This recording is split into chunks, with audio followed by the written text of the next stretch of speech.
Hello, class. We're going to finish up lesson 11, War on the Home Front. We're getting into part 3 now, and we're going to be dealing with the Holocaust during World War II. Do want to let you all know there's some pretty difficult pictures in this portion of the lesson in relation to the Holocaust and the brutality that Jews and other victims of the Holocaust suffered at the hands of the Nazis.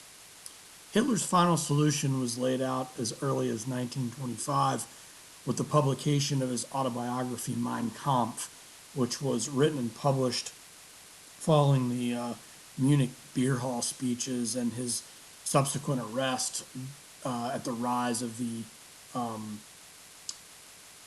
political movement that would become the Nazi Party.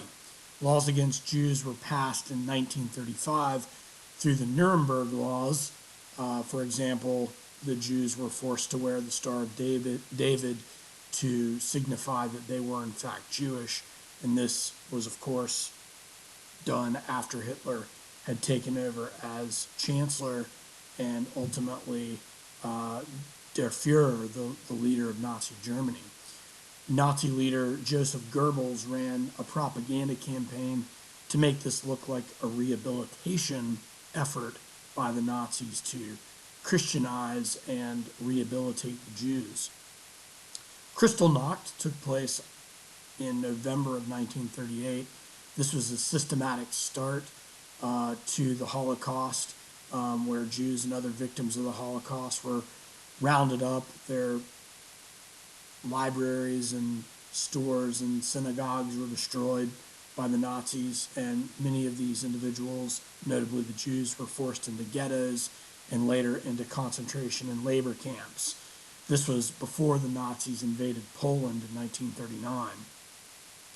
The Nazis built around 40,000 camps to carry out the final solution, which ultimately was the plan to destroy and wipe off the Jewish population out of Europe, and then ultimately on a global scale over the course of World War II.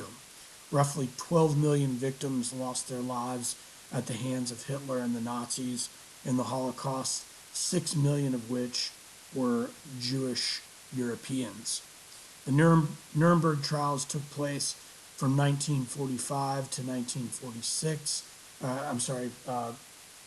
Really got going in 46 and continued after 46, where Nazi leaders and others were convicted of war crimes. The Nuremberg trials emphasized individual responsibility for actions during a war, regardless of orders received. 13 different trials took place from 1946 on.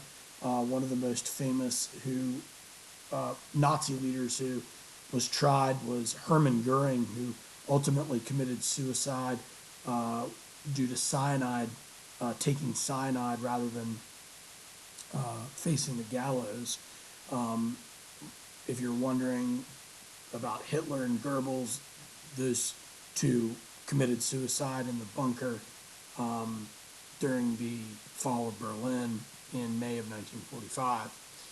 The Nuremberg trials led to increased demand for a Jewish homeland, which will ultimately become Israel.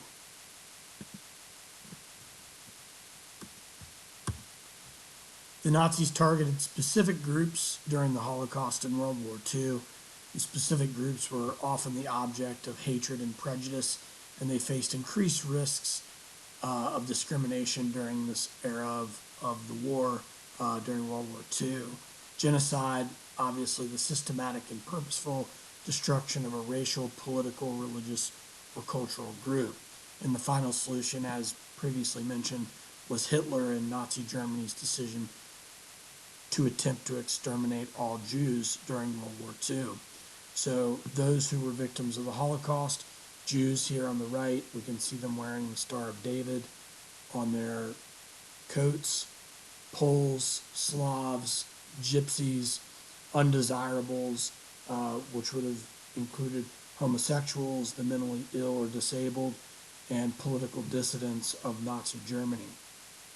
A couple of suggested readings that I would encourage you all to check out would be Anne Frank, The Diary of a Young Girl, written by Anne Frank, and The Book Thief, an incredible book about the era, written by Marcus Zusak.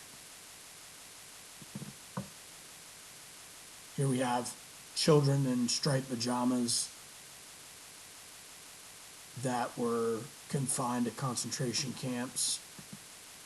On the top left, we have a map that shows you the extermination and concentration camp locations that were located all throughout Nazi-controlled Europe and Nazi Germany.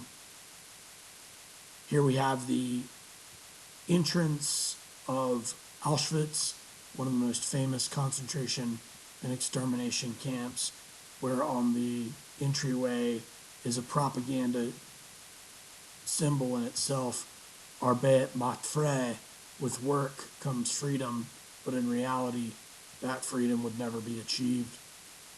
On the bottom left, this is a very difficult image. It shows Allied soldiers speaking with German citizens of a town where a concentration camp existed.